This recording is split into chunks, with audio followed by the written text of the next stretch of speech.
Hello, hello. How are you? Let's begin. I'm just trying to get everything set up so it looks square here. There we go. How are you tonight? I hope you like my new background. I had to do a little bit of work, but oh, it's so easy now. It's just like a curtain. I can pull it back and forth, and there's a curtain rod across. Whew. Okay, so we're going to talk to a very serious topic that may not resonate for all. So I ask you to take what resonates and leave the rest behind. This may resonate for you, or you may feel it a bit in your heart, but it might be for future. There's different waves going through right now, but this came up in a beautiful discussion this evening, and it's what I call in the live here, the call to initiation, rebuilding the Temple of Isis. Wow, that's a big one. So what exactly does that mean? Let's begin with the Temple of Isis. It's something that hasn't existed in free society for a very long time. It existed at the time of Jesus over 2,000 years ago. And then eventually it went into repression, hiding, suppression, whatever you want to call it. I know there are practitioners of the Temple of Isis in this world, but it's not a publicly acceptable place yet. So at that time, medicine was not quite the same thing. There was doctors, but it wasn't like pharmaceutical and prescribed and different things. There was a very holistic approach to our bodies and the energies and how they worked and how to move energy in those bodies and keep them free flowing so that we could be our full energetic self. The Temple of Isis was a literal temple space that had sacred spaces. It had high priestesses, it had priestesses, it had priests, high priests, etc. And basically, it was like a medical center of today. Basically, a good example, a soldier that went off to war for 10 years, they'd come back just completely in post-traumatic stress disorder or PTSD. I don't know if they had that term back then, but completely in trauma and not able to fit back into society, much like our soldiers and vets are now. At that time, they would go into a temple and work with sacred sexuality to heal and move trauma in their body and rapidly recover, get the tightness and the trapped energy in their nervous system, the traumatic bubbles that were in their body, which would cause sicknesses and disease and pain in their body, much like we're receiving now. And they would rapidly heal them. What we'll call initiates in the Temple of Isis, that's the people that worked in the temple, the priests, the priestesses, the high priestess, there was neophytes and others where they were going. Often young women and men would be selected early on in their life, and they'd be inducted into the temple. And they would learn from, much like medical doctors do, and they have interns and residents and all this kind of stuff. They would work through all the levels, and they would learn this as a fact of life. They'd be educated, they'd be taught all the practices of sacred sexuality. And sacred sexuality is not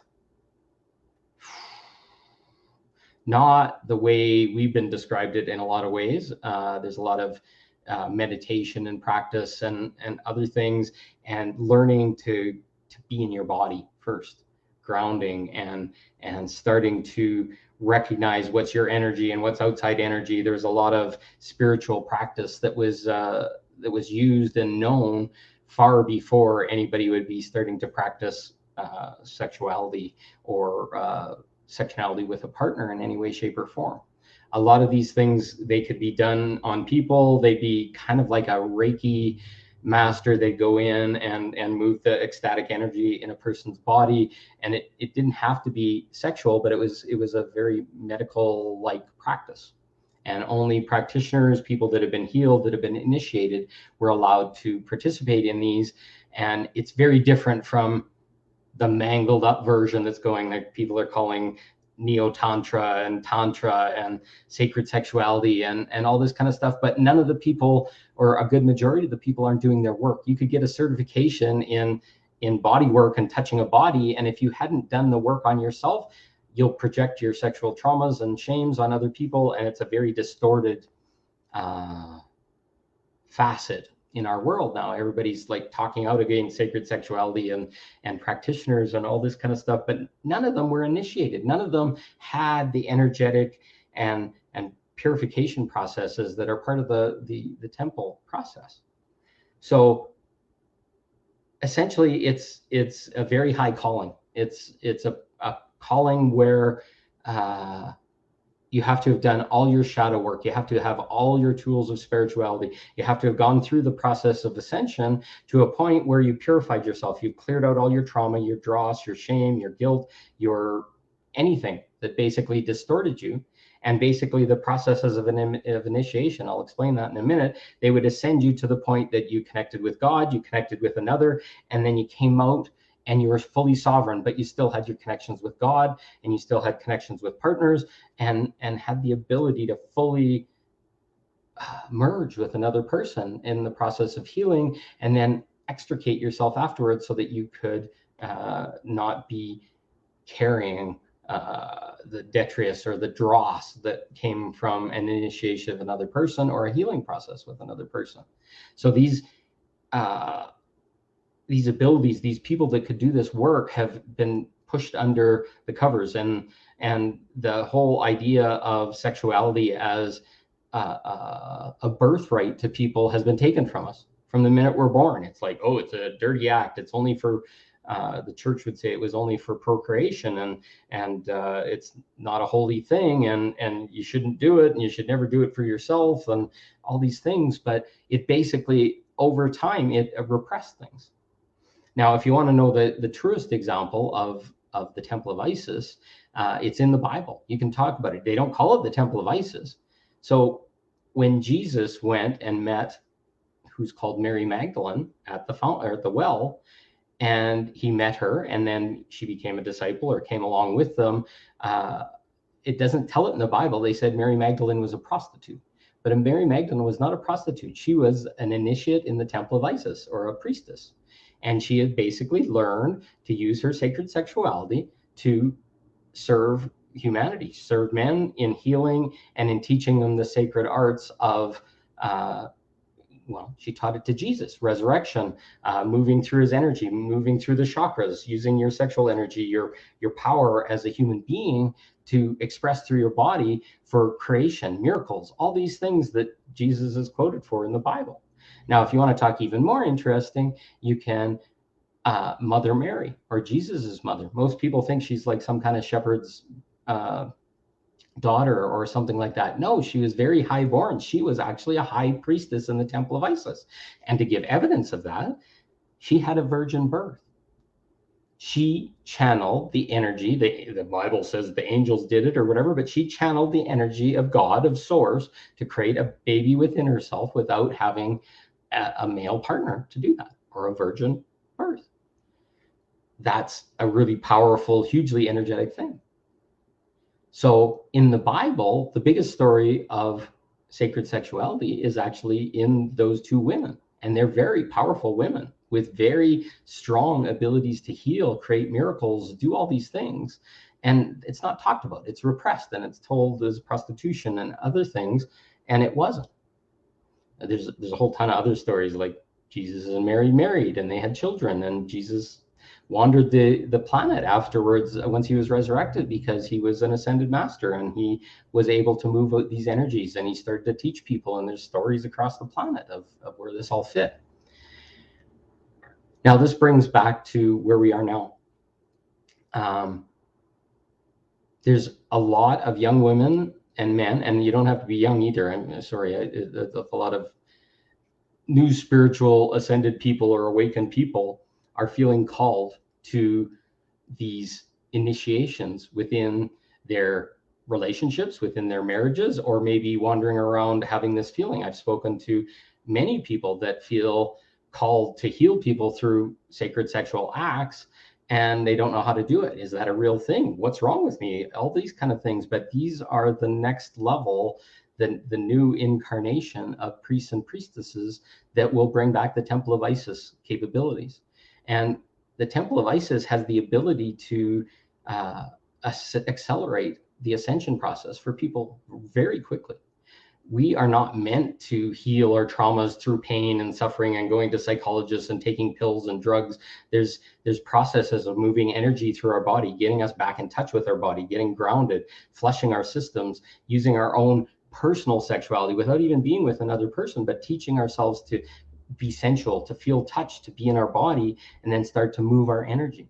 And once we move our energy and use our orgasmicness as a person, our pleasure, our brain starts to feed out all these beautiful medicines that we don't have to go to a doctor for or have a prescription for. You can get DMT, which is the spirit molecule with an orgasm. You can get serotonin, oxytocin, all the beautiful things that people are lacking right now, and exactly the amount our body needs.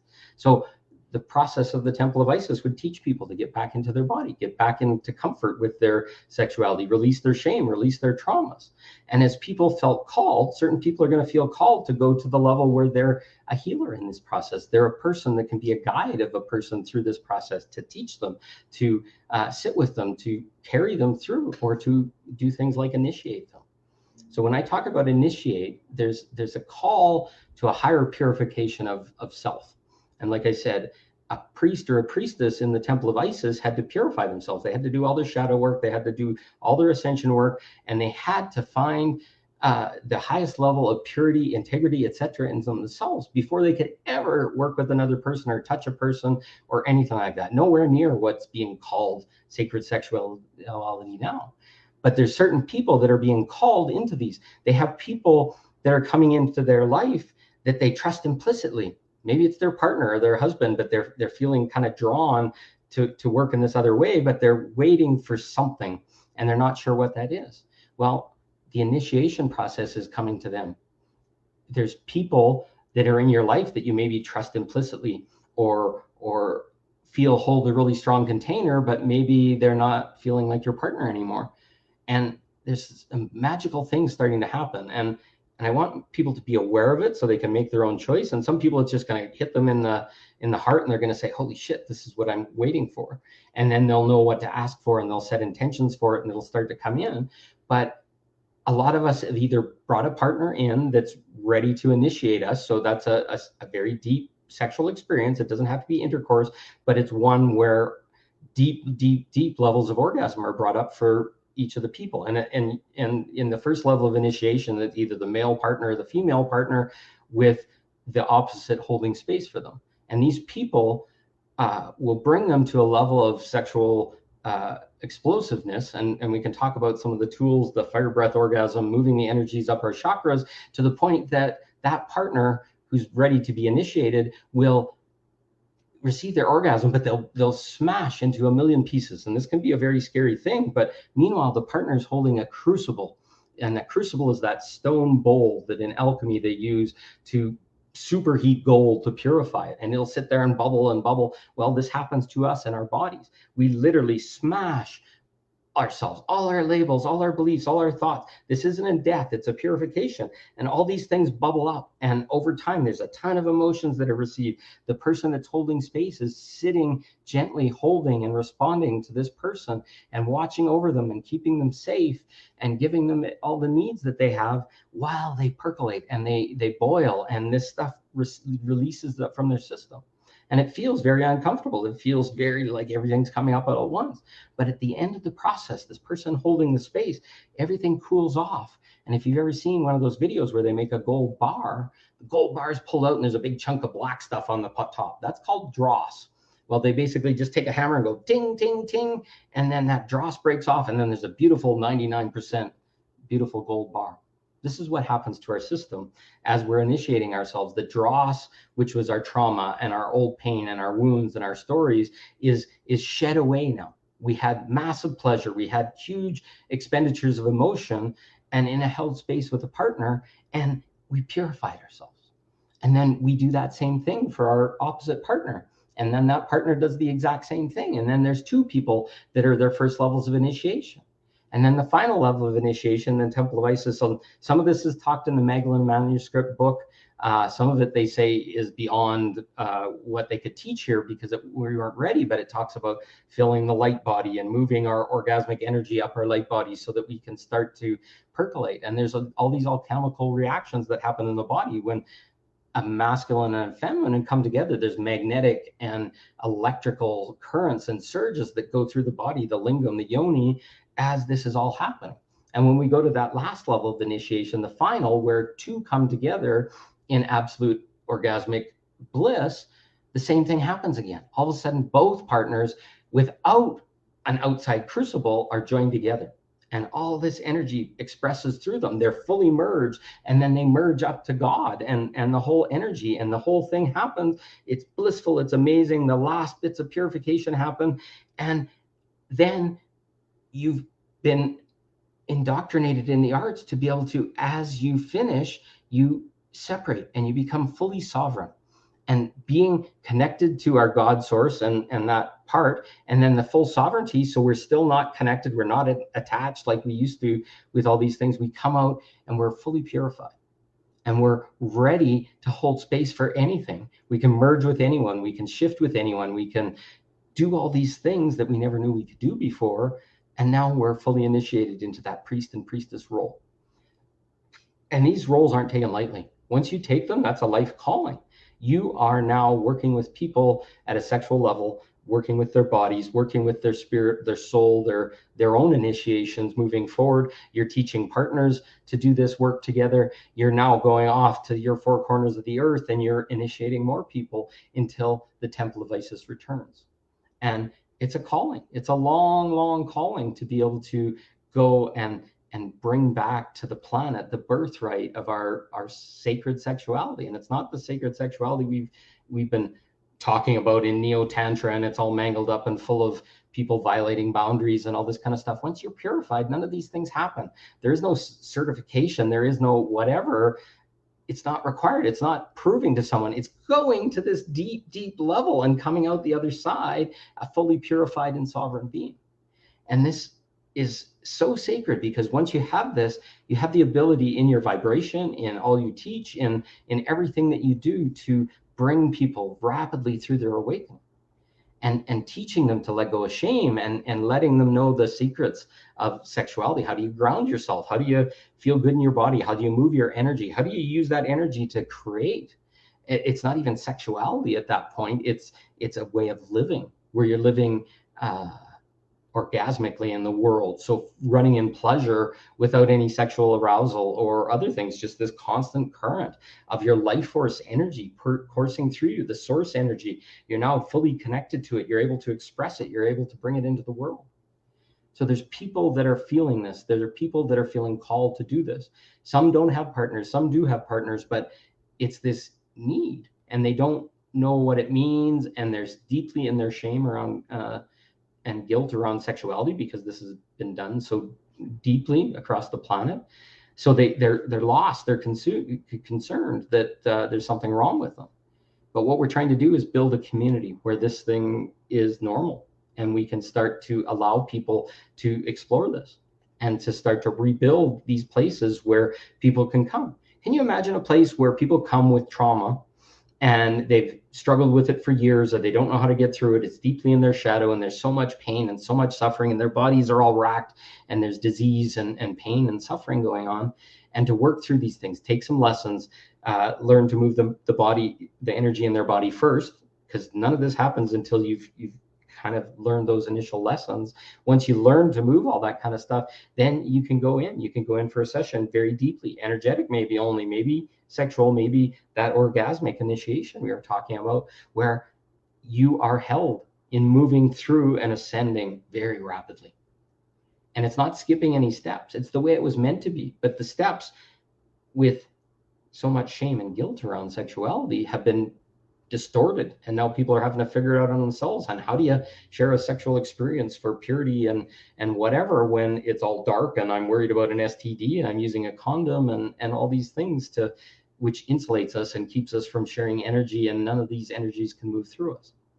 So this initiation is not something that's taken lightly. It's not something that's dirty or shameful. It's something that we all need, and it's something that is coming into certain people right now. So I want you to know, don't be ashamed.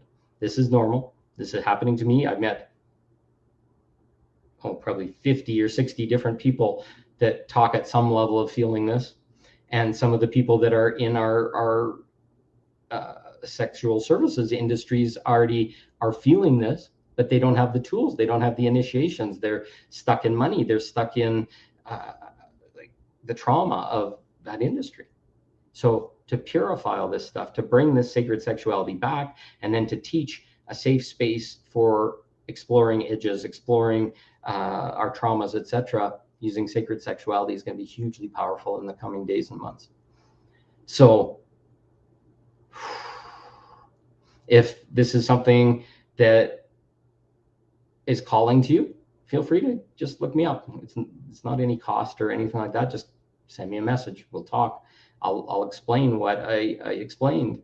But some of the people that I talk to, when they hear this, it's just like, oh, wow, what was that? I didn't know that. I thought I was on a different path or whatever. But when you hear this, and not everybody's going to hear it and like it, or think it's a good thing, or maybe their religious repression is going to come. But some people are going to hear this and they're going to say, that's what I'm here for. And that's what I'm here for. I'll tell you right now. And we're rebuilding the initiations. We're doing all these things as we speak.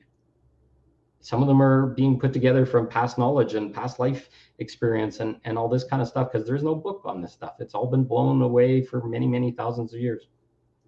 So if this resonates, let's start talking. And if enough people are interested, we'll start doing some lives on it. We'll do a separate group or whatever. And let's get talking about this. Let's feel it. Let's hear from everybody's experience and everybody's feelings and this kind of stuff. Let's rebuild this. I don't think I got all the keys, but I know some of the key steps. And once we get the people that are needed for this is going to go very, very rapidly. There's going to be temples all across the world, and it's going to be needed. And there's tons of people that are already initiated and tons of people in other groups, but I'm just one of them. And the people that are called to me, I'm going to pull it all together, and we're going to meet with those other groups as we grow, and it's all going to become one again. So rebuilding the Temple of Isis, it needs to happen. It's critical for the world, because we got to get our sacred sexuality back. We got to get our birthrights back and get people unashamed and unguilted of their sexuality and their personal sexuality, so they can get their creation energy back, and then they'll rapidly ascend. Like, I don't know why people would go to psychologists and all these kind of things. No wonder it was so repressed, because it was so successful. Once we get the body regularly having orgasmicness and pleasure, everything naturally falls into place. Weight drops off the body, trauma falls away. Yeah, we get comfortable with expressing our emotions and other things. We start building community around that, where people talk about it and express their stories and all this kind of stuff. Very rapidly, the world changes. And that's what this is all about. So I love you all. I hope this helps. And if you got any questions, like I said, private message me or put a note in the bottom of this, and happy to talk to anybody. Have a great night. Thank you all. See you soon.